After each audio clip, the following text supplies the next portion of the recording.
అని ఆడిపోసుకోవట్రి. నువ్వైతే చూడని దానివైతే కాదు వీళ్ళ గుణాలు.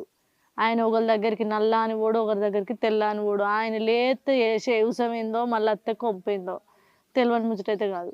జరేవాళ్ళని ఉంటే మరి నువ్వే మాట్లాడతావేమో అని.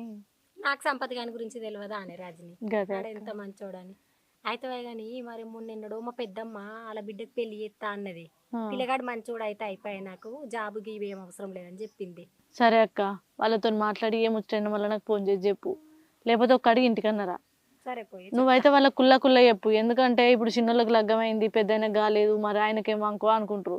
ఇప్పుడు ఆయననేమో పెళ్లి మీద అప్పుడు ఇంట్రెస్ట్ లేక చేయాలి తమ్ముని కానీ మాకు చేసిండు. ఇప్పుడు పాపం ఆయనకు అదే మోసకొచ్చింది. ఉన్నది ఉన్నట్టు చెప్పిద్దాం, అబద్ధం ఆడితే ఎన్ని రోజులు దాగుంటుంది. అదే అక్క, ఏ ముచ్చటైనా మళ్ళీ నాకు వచ్చి చెప్పు మరి.